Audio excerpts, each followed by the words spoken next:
This podcast does not provide medical advice. Please listen to the complete disclosure at the end of the recording. Hello, everyone, and welcome to Everyone Dies, the podcast where we talk about serious illness, dying, death, and bereavement. I'm Marianne Matzo, a nurse practitioner, and I'm going to use my experience from working as a nurse for 44 years to help answer your questions about what happens at the end of life. And I'm Charlie Navarrete, an actor in New York City, here to listen to answers, then ask questions, or something like that. I have no idea. We are both here because we believe that the more you know before a crisis hits, the better prepared you will be to make difficult decisions. So please relax and get yourself something charmingly fabulous to snack and sip on. And thank you for spending the next hour with Charlie and me as we talk about the death of our friends and how to cope with this loss. In the first half, I have a recipe for friendship cake that you can make for your next funeral lunch. In the second half, I interviewed Chris R., in which we talked about coping with the death of her best friend, whom she had known since third grade. And in the third half, Charlie tells us how to make friends. So, Charlie, what have we known? I met you when I was 21 years old. When I was 21, it was... Oh, I'm sorry, yes. This is 44 years. Been a while. So do you have any friends that you've had friends for that long with? That was in really bad English, but you get the gist. That PhD didn't go to waste on you none.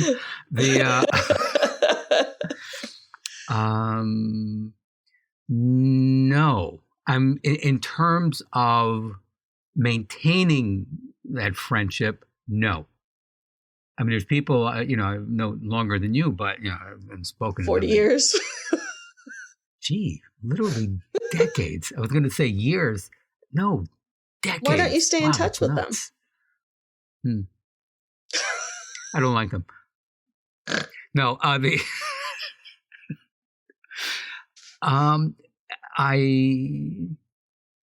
basically because people change. Oh, so you literally don't like them. It's not liking, but, people change and you either tend to move on, at least, my experience, you move on, you find other interests as we get older, as we start to age, most people don't have the same thoughts they did 40 years ago. Politics change, thinking about politics or the environment. So what's the secret to our 44-year ride? Every time I wouldn't answer your phone calls or then later emails, I don't know, you just kept after me. So it's absolutely not true. Liar. I don't know. There was just, or there is just some connection, a spark, like a favorite. And I mean this in the nicest way. Like you have a favorite sweater, something that makes you feel comfortable and cozy. It's that. I don't know of any other better way to say it. We have disagreed over the years. Sometimes we had not talked for a while, but then we would just basically pick up where we had left off. Let's say like 8 months before.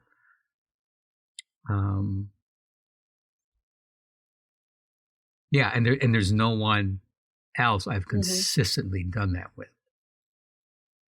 And yeah, and as I've gotten older, it's just we change.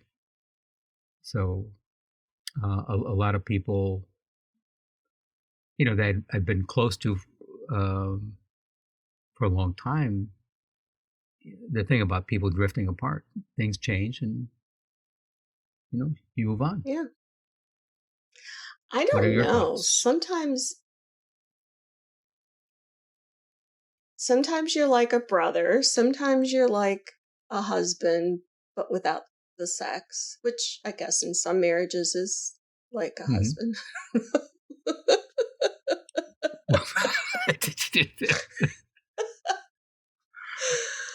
um, I don't know. We've just been like down every road, with our kids, I was going to say many paths. and Yep. it's like Yeah.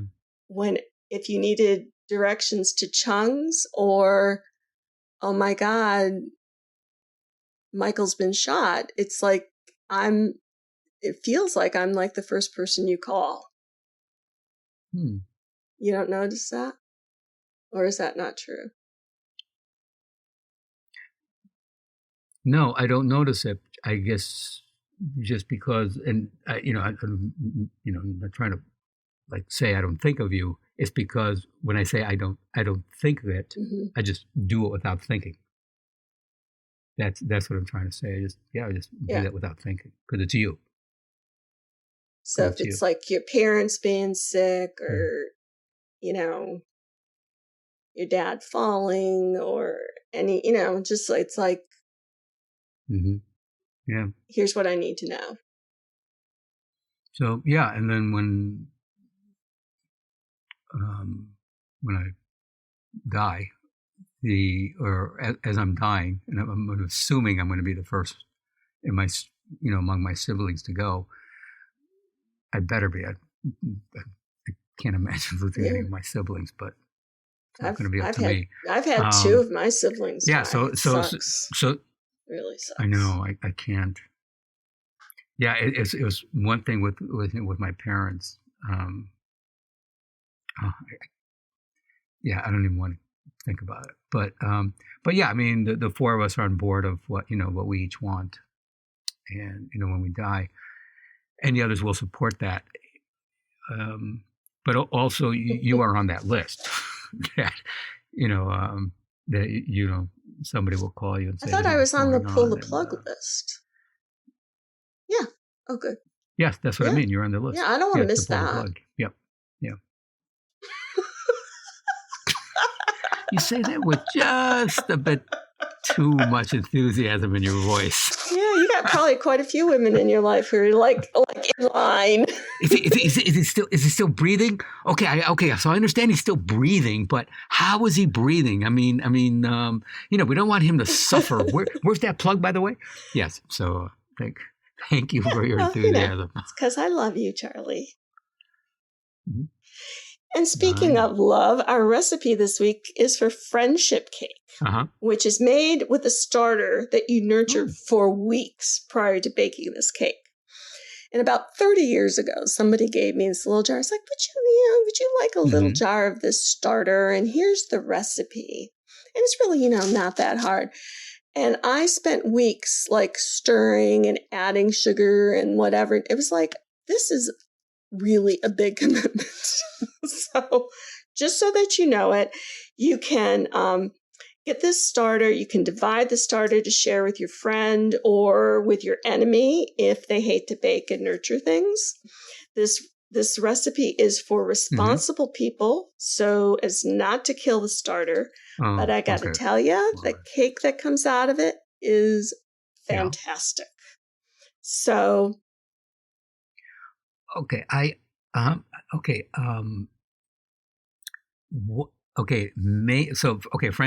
friendship cake. Okay, made with a starter. I'm sorry. What? So you have to look at the recipe, but you get a starter of like it's sugar and water and a starter pistol.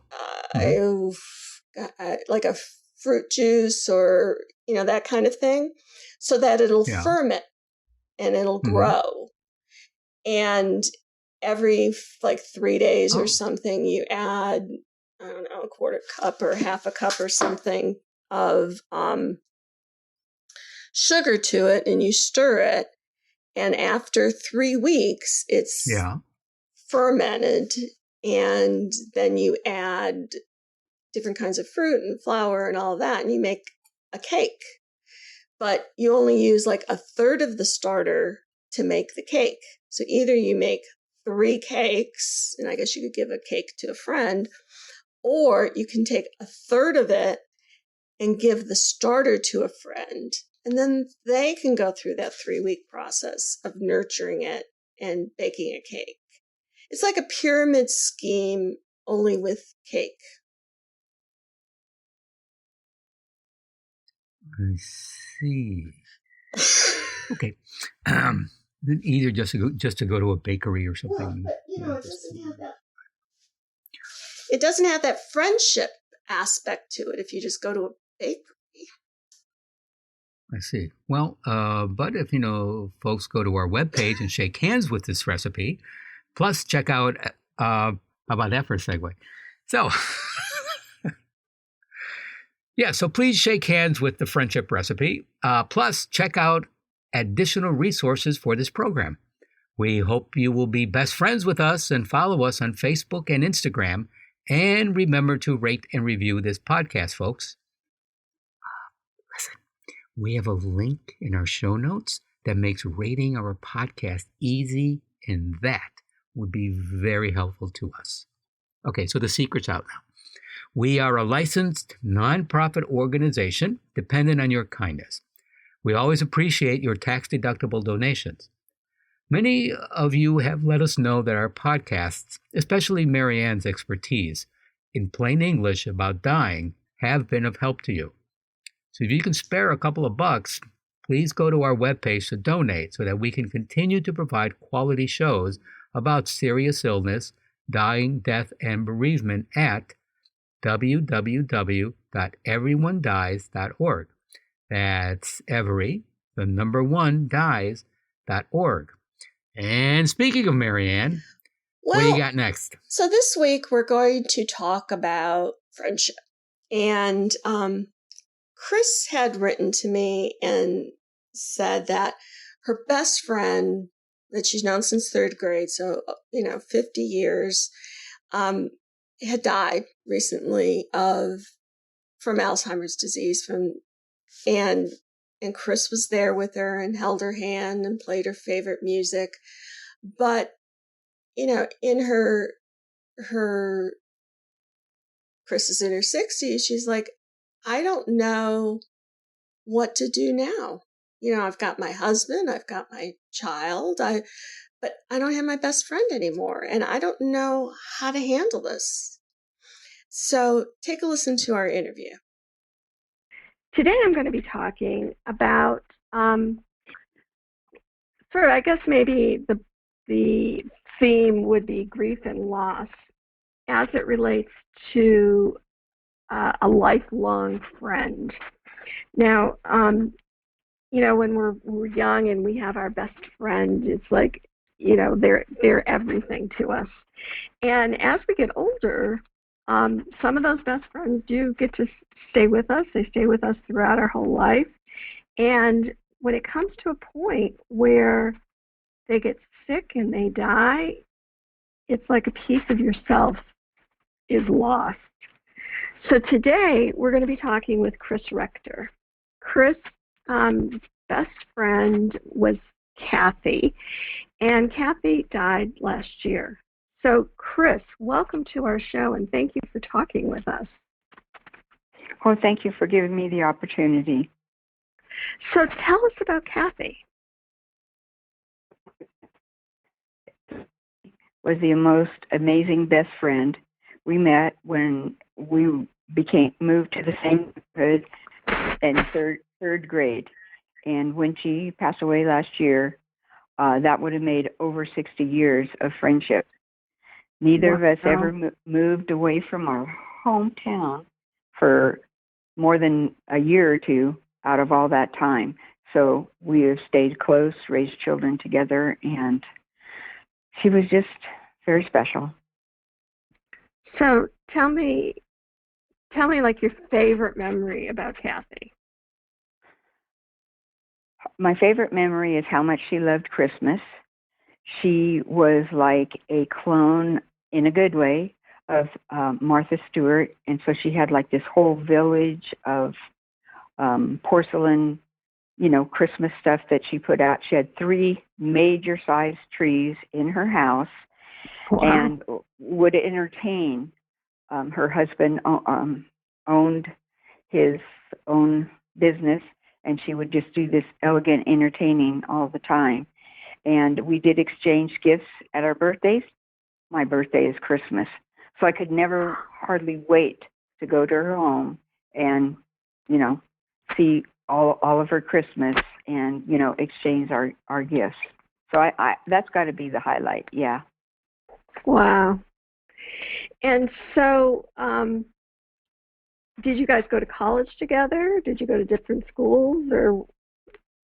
Yeah. After we graduated high school, she graduated 1 year ahead of me. Her mom was an RN with a lot of responsibility at a local hospital, so she and her sister both went into nursing, and so she, she got her bachelor's degree, and then supported her husband through his medical school as a nurse. And that was one of the few times they were away from Modesto. But then they came back, and we both had our first 2 children at almost the same time. And then nice. I'm not sure what happened with me, but I ended up with the 3rd one, which is great. But I mean, we had so many parallels in our life, because then the children ended up being on some of the same sports teams, definitely at the same high schools. It just was something we enjoyed forever. And then the best part, the grandchildren came about, for her a little sooner than me, but I'd say at the time she passed, her oldest of 4 grandchildren was still only about 14. Yeah. Oh, so young one. Yeah, and my 2 grandchildren are a little younger, but it's like just whenever I'd see her, she'd whip out the grandma brag book of her in her out of her purse every time. And I think that's the first clue I knew when something was a little bit different about her, because that was something that was missing when we got together. So anyway, not to get ahead of myself. Yeah. So how old was she when she got sick? Well, when I started noticing those symptoms, and it was officially diagnosed as early onset Alzheimer's disease, I believe she was about 64, and she passed away 5 years later. That's when I noticed it as a friend. What kind of symptoms was she having? Well, the forgetfulness type of thing. We had already got together for my birthday, and she called up and she goes, "Hey, this is your birthday month. Let's have lunch." Or just certain things like that, nothing. And then we had the same person that we went to as a hairdresser, and that lady would mention to me, "Chris, have you noticed such and such about Kathy, or have you been in touch with her?" And, just the kind of thing that caring mutual friends do. And I was also in one ladies group once a month with her. And so, different people see different things, but because they're concerned, and I'd say to them, well, mention it to her husband, and he was still at the time working. And so, eventually he asked me to come over, and he goes, "Please help me with Kathy." And I said to him, I will come and help you to see where she's at if you need extra help, but I can't come and help you physically with her on her day-to-day care, because I'm doing my own business and because I have my daughter that needs me all the time. And he kind of knew that. I think he was a little lost and hopeful. And so I did. I went over and just used my cell phone and kind of wrote down notes as we were talking about what happened with her for about 6-8 hours one day in her own home. And based on some of that, he knew, and of course what he already knew, he was able to get someone to come and stay in the home for a while. But then after that, she just didn't want to be there. It wasn't okay at home. Folks listening who've had Alzheimer's have had the moment where you had to say you can't drive anymore, or, just certain things for their own safety. And that's pretty much the same evolution that happened with Kathy. So once she wasn't safe to stay at home anymore, did she go into a nursing home? She did. She went into a place right here in Modesto. Well, first, she and her husband sold a home they had that was a little bit outlying and came very close to where his place of work was, and also a place that was only one story, because she had fallen and caused some more physical issues, and also that was just more secure in terms of her being able to not leave on her own and stuff. And she spent about a year there, and then went to the level you mentioned, where she had to go into a they call it memory care facility. Right. And that was for probably about 16 months, where she passed away. Wow.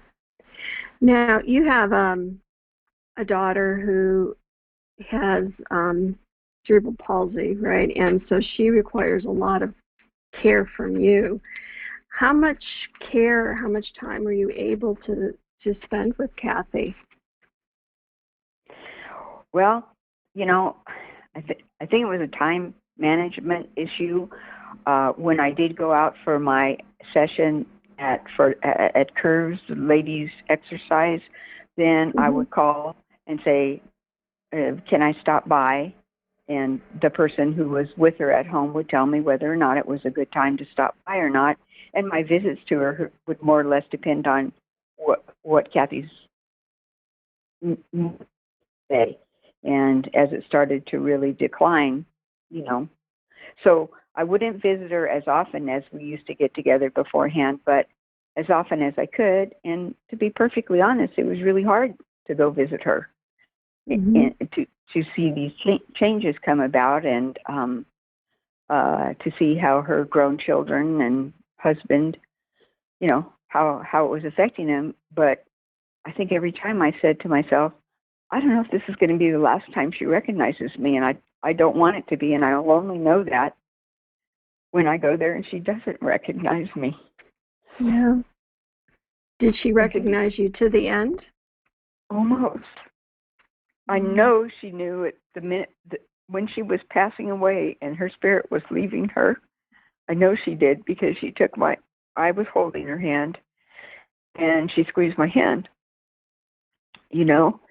and she had not been able to verbalize for probably 10 days or something, but I just had her music that I knew she loved, and was just talking to her about very old times. She really, really enjoyed talking a lot more, and I would try to bring her pictures of things we did as young married people, and even back talking about memories of when we were children together. And that seemed to be the most soothing thing for her, and it really was soothing to me too. Yeah. So you've really, even though she died in 2019, you went through that slow death that comes with Alzheimer's, and that in terms of being able to support each other and talk about problems and share your life, it was a while before that even that you've lost her. Yes, as a with the same rapport that we had, for many years before that. And I went over one time, and her husband, I saw their wedding album right there on the table of her favorite chair, and I said, "Oh, you guys are looking at that?" And then later, as I was leaving, her husband took me aside and he said, I need to remind her that I am not her father, or she's calling me by her brother's name, but that I am her husband. And so when I would come home, my husband, who was also her friend, would ask me, how's Eldon doing, and about my friend, and I would tell him, and he would just kind of be honest with me and say, well, you're seeing the pattern here, and visit her as often as you can while you can. And that was very good advice, because I think passing away at 69 is pretty young. It's very young, isn't it? Yeah. And also to not remember, people and, events and all the things that I think sometimes we take for granted, Yeah. until you've been around somebody with Alzheimer's, you forget but don't really realize what it is not to have those memories. Yeah. Yeah. It was about my second experience with it, but the other person wasn't as close in my life. So, a little bit familiar with the symptoms, but it just takes it to another level when it's your best friend. Yeah. So how have you been coping with this tremendous loss this last year? Well, she didn't have her final services. This actually occurred. She passed on in May, and it wasn't until the end of June for her memorial service, because she had someone very close in her family that was in China, and that was the first time that they could come back.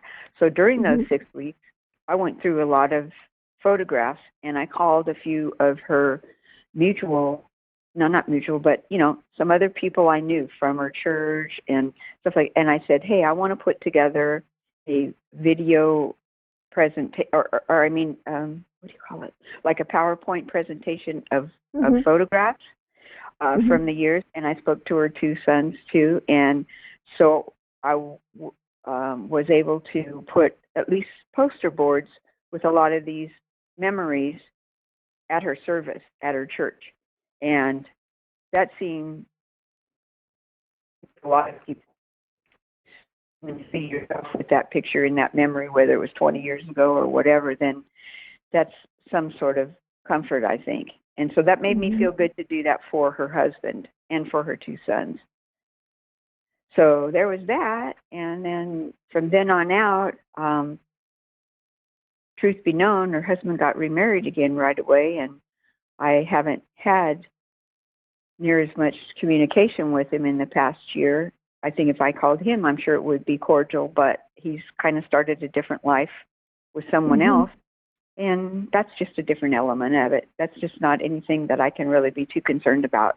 I have stayed in contact with particularly one son that's out of state. And I said, you know what? I have these picture boards here. Would you like all these pictures? And he said, oh, I would so love it. I want to show them to my children. And so I just did that probably, that's been less than a month ago. Than a month ago. But it gave me an opportunity to pick those picture boards out of, they were just somewhere in the house. I put them all out. I looked at everything and then sent them. I took pictures of a few of them. And so I'd still have the memory and sent them off. So I think anything that reminded me, particularly of the good times, helps soothe the loss. I can remember probably about 8 years ago, my best friend died very suddenly. Her name was also Kathy. And my daughter, who was, I don't know, maybe in 6th or 7th grade, made it her mission to find me a new best friend. And I thought, I could see it from her point of view, but I don't think she could see it from my point of view. It's like, it's harder when you're older to find that new best friend. Do you have a new best friend? Actually, I told you I'm in business. I'm called a sometimer, and that means I can, but I still make sure that I hit the once a year annual goal setting. And at the beginning of the year after I lost Kathy, when I went to the session, you don't have to say it out loud, but I said, my mission this year is to find somebody new to be close to that's not a family member that can kind of do that. And I understand what you're saying. It doesn't exactly replace, but for me to stand up and say that in front of a whole bunch of other, mostly younger people, I knew I really needed to do something, to kind of get over it. And God has provided me a couple of people. One gal goes all the way back to high school. I've known her intermittently in my life for a few reasons, but I just reached out to her, and she I recently just lost her husband, so she has time. She has a lot more time than I do, but but we just make it a point to get together once or twice a month, and when we do say goodbye and hey, but we had a good time, we always try to pencil in the next time. That's just been a really big important thing I've learned in my business training. And maybe you have to pencil it in 8 times before it happens, but at least it doesn't leave your consciousness when you say goodbye and hug. Right. That and really I think has helped me. Yeah. And I think that what I hear you saying is that you have to make an effort.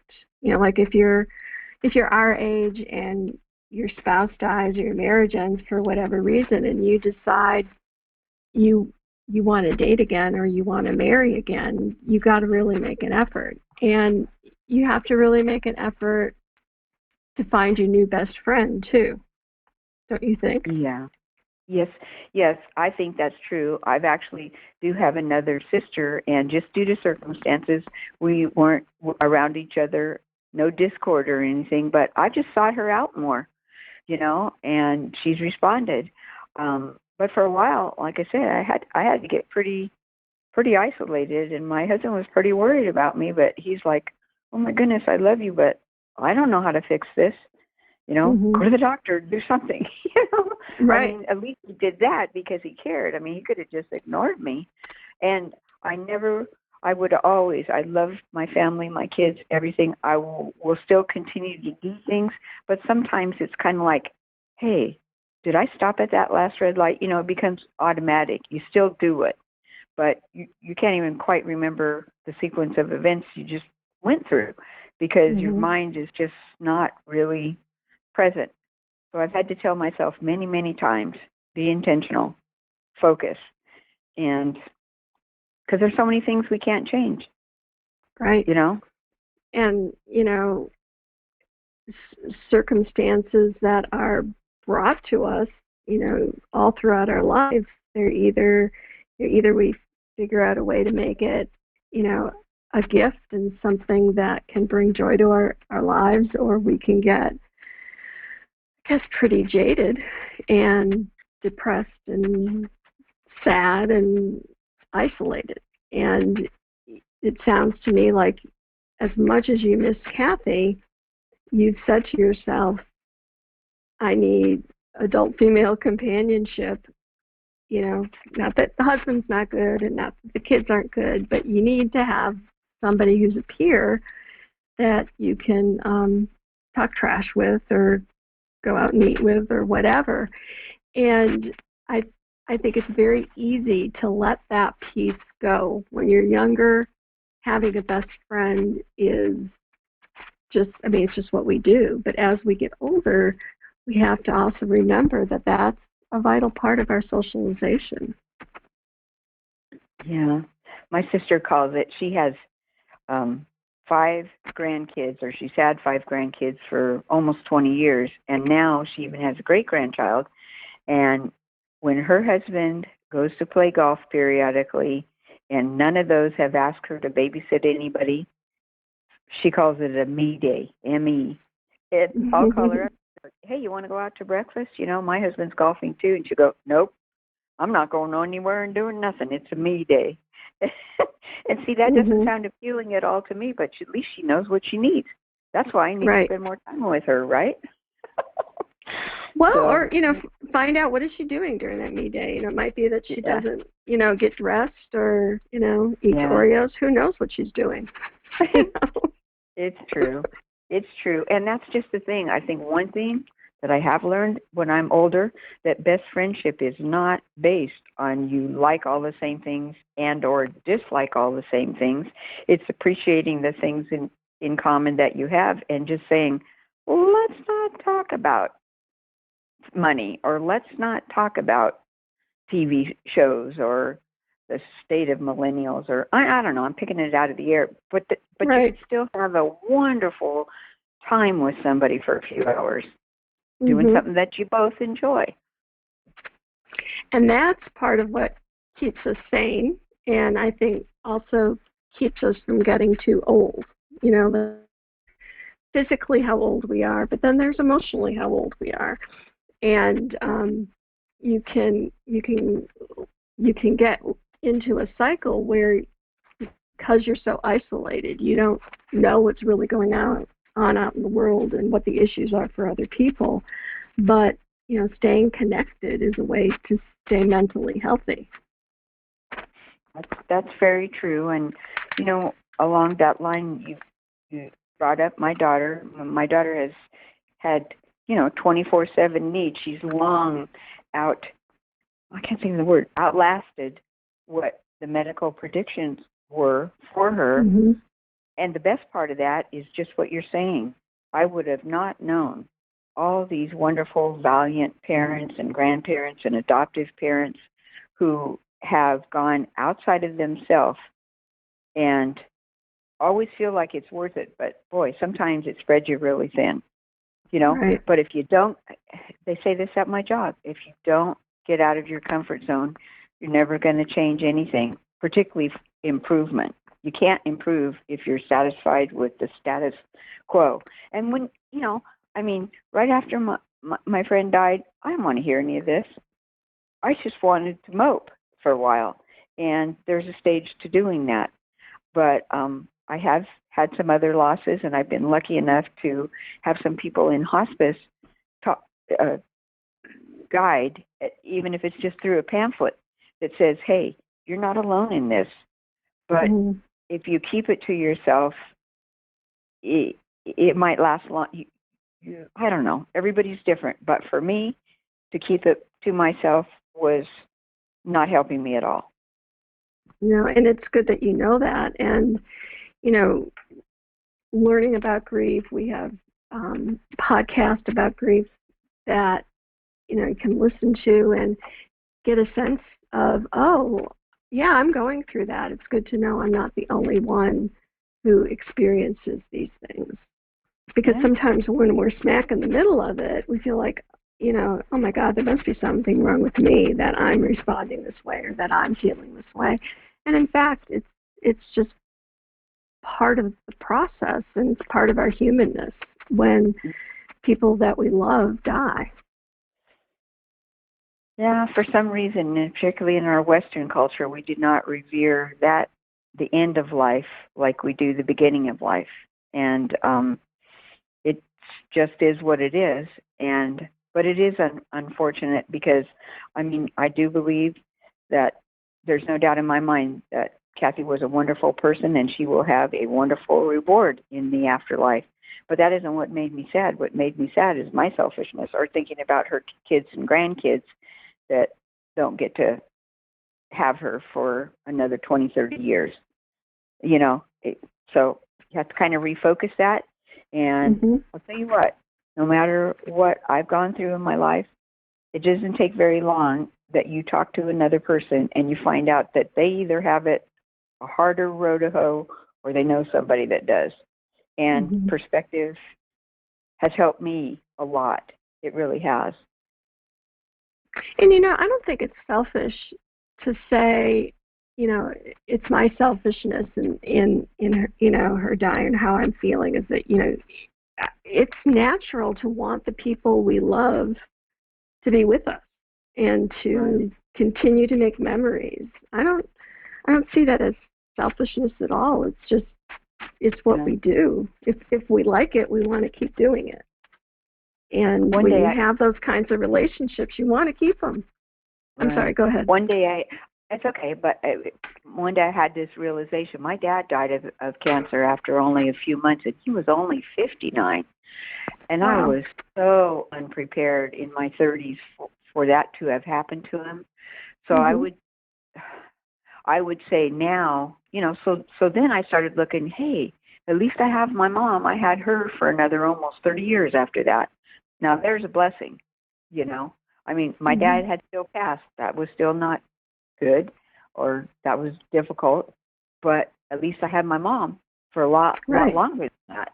Some people have lost their parents, and that's what I was talking about. You'll talk to someone and go, what's up with you? Well, man, my dad died, and I just having a hard time with it. And they're like, geez, my dad died when I was 4. And you're like, holy moly, Yeah. And that's kind of part of just being part of the human race is somebody else always has something that will contribute if you can hear it. If you can hear it for why it came into your path, Mm-hmm. And but sometimes it's just still really sad. Certain things happen when you lived in the same town for a long time. You're always going to run into mutual people, and so you can either take it as a sad memory or you can celebrate what you did together way back when, whether it was silly or serious or whatever. And at the age of 70 that I am, unfortunately, a lot of those are celebrations of life at the end of life. But Right. we all know that those are only the best part of those is after all of the real serious part has taken place, and then you can actually relax and enjoy the memory of the other person. Mm-hmm. Sometimes that doesn't even happen right away either. I'm not saying that, but anyway. Well, grief is always hard, and loss is always hard. And I really appreciate you taking the time to talk with me and let me know about Kathy and learn about her. And I think to help others, if their family member has Alzheimer's or if they're just at our age and losing their best friends, how do you get through that? And I appreciate your resilience, Chris, with this whole situation. Well, it's been helpful to me very much to talk to you, and hopefully something, like you said, somebody will pick up on something that will ease their sorrow and may be able to turn it around to helping others. Always I turns think it around, will. come back. Yeah. Okay. I think it will. So, Charlie, one of the things that we struggle with as adults after the death of our friends is, what do we do next? Do we approach their death with a philosophy of it's better to have loved and lost, or do we wade back into that friendship pool and look for a new best friend? When my youngest daughter was in 8th grade, my best friend died. She was out working in the garden and went in the house, and they found her there. Right, and it was, I had this missed call from Kathy, and I was in seeing patients, and I got in the car and called her back, and she answered, and I said, "Hey, what's up?" And it wasn't Kathy, it was her daughter, and she said, "Mom's dead." And I said, "Kendall," I said, "that's not funny." And she said, "No, I'm serious." And I would drop the girls off at school, and then between school and work, call Kathy in the morning, and we'd chat, and I don't know, shoot the whatever. And I mean, she was part of my routine. I'd known her since her daughter was like 2 years old. And I was hit with this, such tremendous loss. My sister had just died, and then Kathy. And my daughter, the youngest was in 8th grade, said, "Well, we just have to find you a new best friend." So we would go to her volleyball games, or we would go here. She'd say, "How about that woman? She might be a good best friend for you." And I thought, at her age, it was like having a best friend was really important. And I thought, do I want another best friend? Like, do I have time for another best friend? Is it possible to have another best friend? And, it was really, really difficult kind of thing. And so I thought it was a good topic for us, and you're a good best friend. So I thought maybe you could tell us about, in our old age, should we get another best friend? Well, as we age, making new friends, can be an uncomfortable, time-consuming process. I mean, especially for older introverts. Going to school, we had a group of kids our own age to make friends with. We grew up, worked, made work friends, married, and even our kids' events gave us the opportunity to meet people who could become more than acquaintances. But the older we get, these natural groups are difficult to find, which is okay when we are busy and still have friends. When they die and are irreplaceable, we often don't have the energy or wherewithal to figure out what to do next. The advice for adults wishing to make friends is often to join a club or maybe find a group of people who are into what you're into. We have to seek out the grown-up equivalent of a sandbox, a place where people are oriented toward making connections. According to the Friendship Report, an international study of friendship, people have an average of 4 best friends, and the average age of meeting their best friend is at age 21. As we get older, people in the U.S. are most likely to have only one best friend. The basis of intimate friendships is finding people who are like you and bonding over your similarities. Therapist Miriam Kermayer explains, similarities within groups often exceed any differences between them. Men are becoming more aware of and comfortable with their need for social connection and intimacy within their friendships. In many cases, it is also increasingly common for men to seek out emotional and physical closeness in their platonic friendships. America has the highest number of older people stating that their best friend is someone of the opposite sex. We see this new type of friendship on TV and in the movies. People are learning that it's not shameful for a man to be friends with a woman.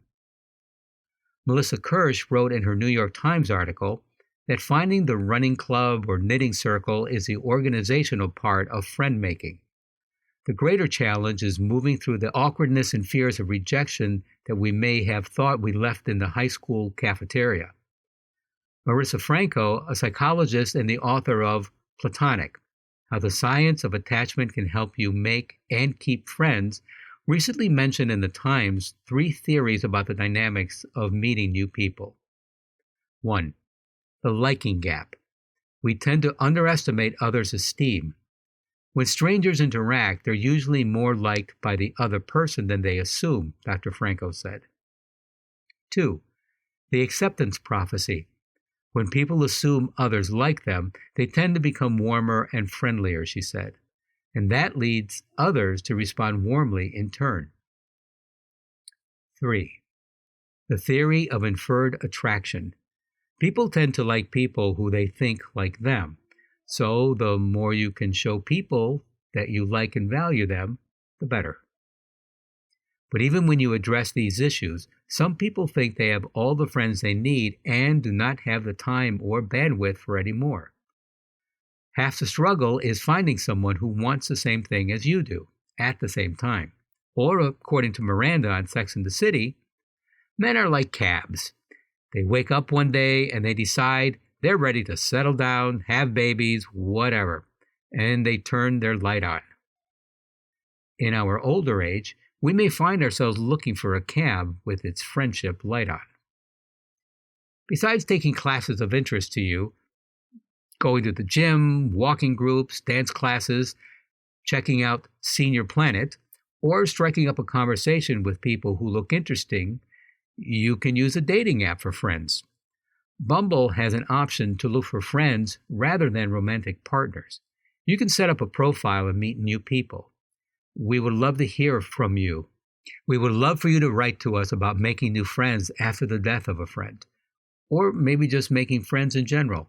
So email us at mail@everyonedies.org. And as always, that's dies.org.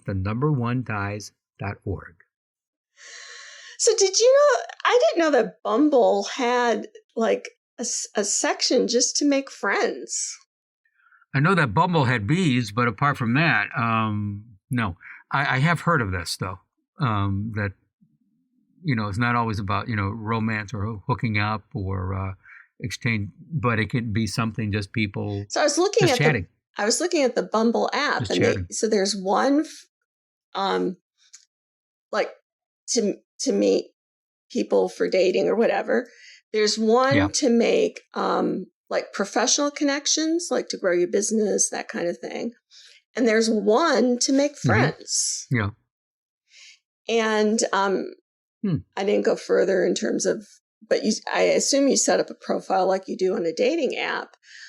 But isn't it a curious world that we need an app to make friends? No, I mean, how else are people going to do it? Because sometimes there's just no one around you. I mean, that's been my experience. And you know, I live in New York City, so it's not like a small town. But I've had a lot of acquaintances and friends and clients who just, say, well, I don't know anyone. I don't have any friends. So we just start going down a list. Well, who do you know, down the hall? Who do you, I mean, I've just really been surprised over the years how, people just really don't have anyone in their immediate area. And they're either uncomfortable or nervous about meeting new people. And it's easier, to be online. Because you meet somebody online because they are there for the same reason to. But I've even met people on Facebook that I've never met in person who, like Claire and Anita, who we do the grieving squad with. Like I've never physically met them, but we talk about pretty serious things, and I know about their lives, and I know about their kids and their husbands. And I mean, I've even had other people who, I remember one woman I've never met, but just she followed my posts and whatever, and she asked about like one of my daughters. She said, "So how's our girl doing?" And I thought, well, that's interesting. That she felt like that really, sense of intimacy that, that my daughter was our girl. But, right. I don't know. I just think it's fascinating. And I don't know if is it sad, Charlie? I think it's just a reflection of our time. I mean, we are just surrounded by mass media, social media, media, and this is just the way people communicate now. It's instantaneous. There's no real time to think or to. I mean, you have to plan to have a cup of coffee. And maybe I've just lived here for so long because that's the way it is a lot of times because people are just always running around doing stuff. And to the point about about meeting people and going out and doing things, it's it's just also important to do stuff for yourself. I mean, sometimes I'll take a walk, and I love architecture, so I will stop and notice a building that maybe I've passed, a dozen times, and I just look at it again, and suddenly I notice a cornice, some corner, way up that I hadn't noticed before. And I just soak that in. That nurtures me.